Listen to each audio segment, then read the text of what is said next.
आज का पहला प्रश्न है, एप्पल को पछाड़कर जनवरी 2024 में दुनिया की सबसे मूल्यवान कंपनी कौन बनी है?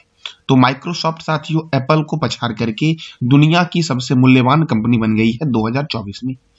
अब साथियों माइक्रोसॉफ्ट बनी है तो माइक्रोसॉफ्ट का हेडक्वार्टर कहाँ है? वॉशिंगटन में है माइक्रोसॉफ्ट का हेडक्वार्टर। माइक्रोसॉफ्ट की स्थापना कब हुई थी? 4 अप्रैल 1975 को माइक्रोसॉफ्ट की स्थापना हुई थी।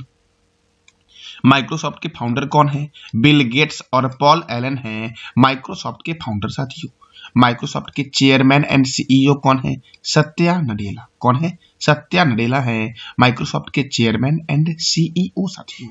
और माइक्रोसॉफ्ट दुनिया की सबसे मूल्यवान कंपनी बन गई है 2024 में और एप्पल है दूसरे स्थान पर। अगला प्रश्न हमारा है, हाल ही में भारत का 9वां सबसे स्वच्छ शहर कौन बना है? तो हैदराबाद बना है भारत का 9वां सबसे स्वच्छ शहर साथियों। देखो साथियों, तेलंगाना का सिद्धिपेट शहर 50,000 से 1 लाख जनसंख्या श्रेणी में दक्षिण भारत का सबसे स्वच्छ शहर बना है। अगर मैं पूछूं कि दक्षिण भारत का सबसे स्वच्छ शहर कौन बना है? सिद्धिपेट बन गया है जो 50,000 से 1 लाख जनसंख्या की श्रेणी में साथियों बना है। अब तेलंगाना का साथियों शहर है ये सिद्धिपेट और हैदराबाद। तो देखो तेलंगाना की स्थापना हुई थी 2 जून 2014 को। कब हुई थी तेलंगाना की स्थापना? 2 जून 2014 को हुई थी। इसकी राजधानी क्या है? हैदराबाद। और तेलंगाना के मुख्यमंत्री हैं अनुमुला रेवंत रेड्डी। तेलंगाना साथियों, तेलंगाना में राज्यसभा कितना है? 7। लोकसभा कितना है? 17। और विधानसभा कितना है साथियों? विधानसभा सीट जो तेलंगाना में है वो है 119 और विधान परिषद सीट जो है ये 40। अभी हाल ही में तेलंगाना में विधानसभा चुनाव हुआ है, जिस विधानसभा चुनाव में इंडियन नेशनल कांग्रेस पार्टी को 64 सीटें मिली है, बीआरएस को 39 सीटें मिली है और बीजेपी को 9 सीटें मिली है। देखो साथियों, तेलंगाना में कौन कौन से वन्य जीव अभयारण्य और नेशनल पार्क हैं? तो कवाल वन्य जीव अभयारण्य, अमराबाद बाघ रिजर्व, कसु ब्रह्मानंद रेड्डी राष्ट्रीय उद्यान। कहां पर है? तेलंगाना में। तेलंगाना में एक मिर्गवनी राष्ट्रीय उद्यान भी है। पाक कला का शहर हैदराबाद को कहा गया है। नागार्जुन सागर बांध कृष्णा रिवर पर तेलंगाना में है। चार मीनार कहाँ है? हैदराबाद में। ये जो आपको इमेज में दिख रहा है यही साथियों है चार मीनार जो हैदराबाद में है और इसका निर्माण करवाया था कुली कुतुब शाहनी। हुसैन सागर झील भी हैदराबाद में है। हिमायत सागर और सरोवर नगर झील कहाँ है? हैदराबाद में। राजीव गांधी अंतरराष्ट्रीय क्रिकेट स्टेडियम हैदराबाद में है। राजीव गांधी अंतरराष्ट्रीय क्रिकेट स्टेडियम और अंतरराष्ट्रीय हवाई अड्डा दोनों हैदराबाद में है। हैदराबाद कौन से रिवर के किनारे है? तो मूसी नदी के किनारे है। हैदराबाद के जो साथियों हैदराबाद जो आपका ये कौन सी नदी किनारे है? मूसी नदी किनारे। और तेलंगाना के पड़ोसी राज्य कौन कौन से हैं? तो महाराष्ट्र, कर्नाटक, छत्तीसगढ़ और आंध्र प्रदेश है। मिर्गवनी राष्ट्रीय उद्यान तेलंगाना में है। कोंडा पोचंपा सागर परियोजना गोदावरी नदी पर है। कालेश्वरम परियोजना कहाँ है? गोदावरी नदी पर। समकाका सागर सिंचाई परियोजना जो आपका है ये भी गोदावरी नदी पर है और किस राज्य में है? तो तेलंगाना में है। अगला प्रश्न आपका है, हाल ही में किस राज्य के शिवमोगा में बेरोजगार युवाओं के लिए युवा निधि योजना की शुरुआत हुई है? तो कर्नाटक में की गई है युवा निधि योजना की शुरुआत। अब कर्नाटक में की गई है तो कर्नाटक के से आपके एग्जाम के लिए क्या क्या प्रश्न बनते हैं? कर्नाटक की राजधानी है बेंगलोर में और बेंगलोर में ही इसरो का हेडक्वार्टर है। कर्नाटक के गवर्नर कौन है? थावर चंद्र गहलोत है। कर्नाटक के मुख्यमंत्री हैं सिद्धारमैया। कर्नाटक में राज्यसभा 12 है और लोकसभा 28 है साथियों। बांदीपुर राष्ट्रीय उद्यान और नागरहोल राष्ट्रीय उद्यान किस राज्य में है? तो कर्नाटक में है। देखो मेकेदातु बांध कावेरी नदी पर कर्नाटक में है। कुद्रेमुख वन्यजीव अभयारण्य, बनरघट्टा जैविक उद्यान, पोचमपाद परियोजना गोदावरी नदी पर कर्नाटक में है।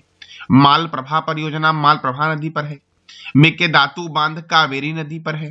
भारत का उद्यान, अंतरिक्ष का शहर, सिलिकॉन वैली और आईटी कैपिटल ऑफ इंडिया के नाम से जानते हैं बेंगलुरु को। केम्पेगौड़ा अंतरराष्ट्रीय हवाई अड्डा बेंगलुरु में है। केंद्रीय उपोष्ण बागवानी संस्थान बेंगलुरु में है और रमन अनुसंधान केंद्र कहाँ है? तो बेंगलुरु में है साथियों। और इसरो का हेडक्वार्टर कहाँ है? बेंगलुरु में। साथियों इसरो की स्थापना कब हुई थी और इसरो के वर्तमान में चेयरमैन क्या कौन है ये बताना है कमेंट बॉक्स में आपको। साथियों राष्ट्रीय कॉफी अनुसंधान केंद्र कहाँ है? चिकमंगलुरु में। एम चिन्ना स्वामी स्टेडियम, सॉरी साथियों, एम चिन्ना स्वामी स्टेडियम कहाँ है? बेंगलुरु में। साथियों राष्ट्रीय कॉफी अनुसंधान केंद्र चिकमंगलुरु में है, तो राष्ट्रीय चाय अनुसंधान केंद्र कहाँ है? जोरहट में है, जो असम का एक जगह है। और साथियों केंद्रीय तंबाकू अनुसंधान केंद्र कहाँ है? ये बताना है कमेंट बॉक्स में आपको। अगला प्रश्न आपका है, हाल ही में किस राज्य ने अपना विद्यालय कार्यक्रम की शुरुआत की है? तो विद्यालय कार्यक्रम की शुरुआत की गई है हिमाचल प्रदेश के द्वारा। इसके द्वारा किया गया है हिमाचल प्रदेश के द्वारा। अब हिमाचल प्रदेश की राजधानी क्या है? शिमला। शिमला में है केंद्रीय आलू अनुसंधान संस्थान, जो है ये शिमला में ही है। हिमाचल प्रदेश के गवर्नर हैं शिव प्रताप शुक्ला। हिमाचल प्रदेश के मुख्यमंत्री हैं सुखविंदर सिंह सेखो। और यहाँ पे राज्यसभा 3 है और लोकसभा कितना है साथियों? तो 4 है। देखो, पिंड वैली राष्ट्रीय उद्यान, ग्रेट हिमालयन राष्ट्रीय उद्यान, धौलाधर वन्य जीव अभ्यारण्य, रोहिला राष्ट्रीय उद्यान, खीरगंगा राष्ट्रीय उद्यान किस राज्य में है? तो हिमाचल प्रदेश में। सिंबलबरा राष्ट्रीय उद्यान, चंद्रताल वन्य जीव अभ्यारण्य, लिम्पा असरंग वन्य जीव अभ्यारण्य, चमेरा जल विद्युत परियोजना रावी नदी पर हिमाचल प्रदेश में है। चंद्रताल झील और सूरजताल झील कहाँ है? हिमाचल प्रदेश में। देखो, कोल्ड डेजर्ट जैव मंडल ये हिमाचल प्रदेश में है साथियों। साबरा कुड्डू जल विद्युत परियोजना पब्बर नदी पर है। ग्रेट हिमालयन राष्ट्रीय पार्क साथियों, ग्रेट हिमालयन राष्ट्रीय पार्क को 2014 में यूनेस्को के विरासत स्थल की सूची में शामिल किया गया था।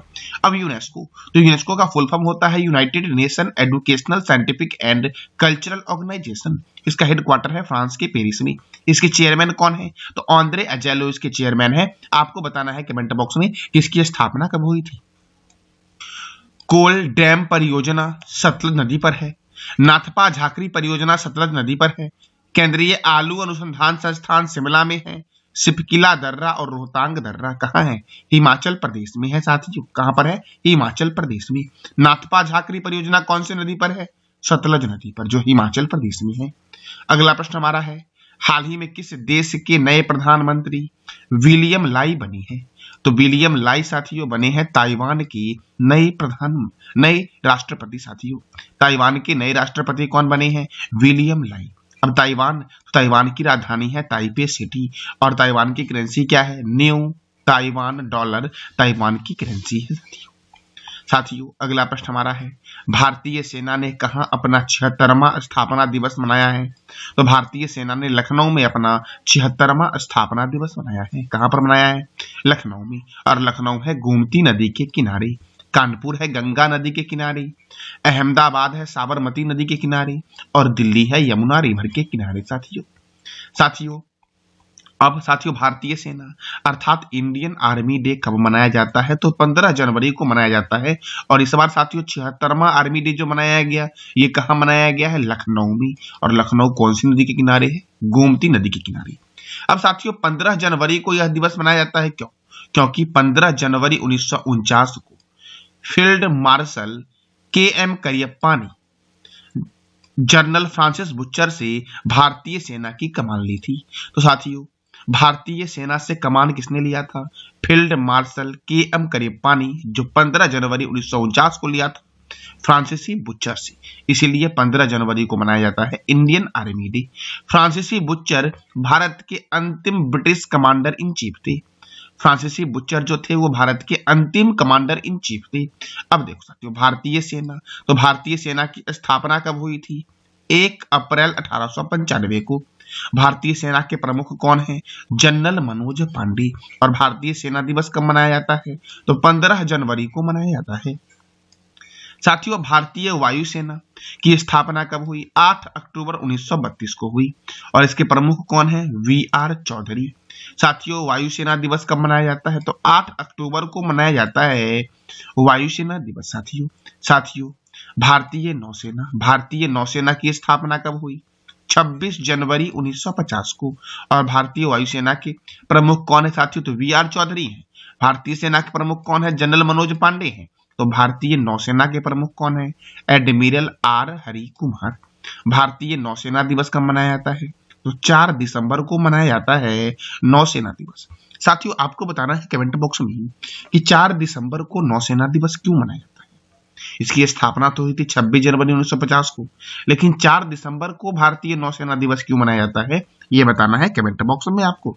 साथियों, chief of defence staff CDS कौन है, तो जनरल अनिल पांडे हैं चीफ ऑफ डिफेंस स्टाफ। साथियों, भारत के प्रथम सीडीएस कौन थी, ये बताना है कमेंट बॉक्स में आपको। साथियों, अगला प्रश्न हमारा है, हाल ही में किस देश ने आइंस्टीन प्रोब नामक सैटेलाइट को अंतरिक्ष में लॉन्च किया है, तो चीन ने साथियों आइंस्टीन प्रोब नामक सैटेलाइट को अंतरिक्ष में लॉन्च किया है।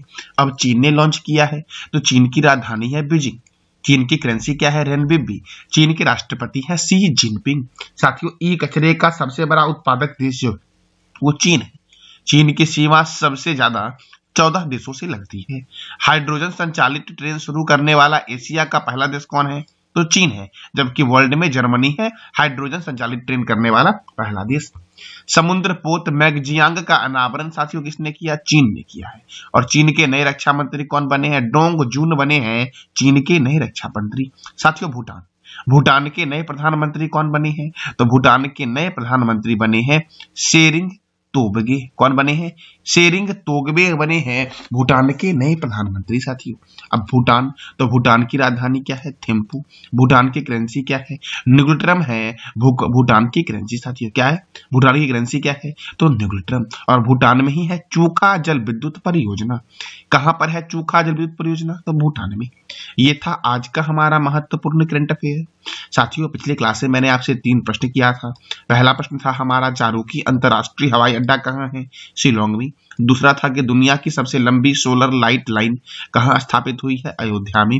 सत्यमंगलम टाइगर रिजर्व कहाँ है, तो तमिलनाडु में है। साथियों, आज का आपका 3 प्रश्न है जिसका जवाब देना है कमेंट बॉक्स में आपको। पहला है, हाल ही में किस राज्य में पोंगल त्योहार मनाया गया है। दूसरा है, सागर द्वीप किस राज्य में है, सागर द्वीप पे ही मनाया गया गंगा सागर मेला, तो यह किस राज्य में है। तीसरा प्रश्न हमारा है, भारतीय सेना ने, सही करना साथियों, भारतीय सेवा हो गया यहाँ पे, भारतीय सेना ने कहाँ अपना 76वां स्थापना दिवस मनाया है। तो इस तीनों प्रश्न का जवाब देना है कमेंट बॉक्स में आपको। साथियों, ये था आज का हमारा महत्वपूर्ण करंट अफेयर। जानकारी अच्छी लगी तो चैनल को लाइक करें, शेयर करें और सब्सक्राइब करें। धन्यवाद।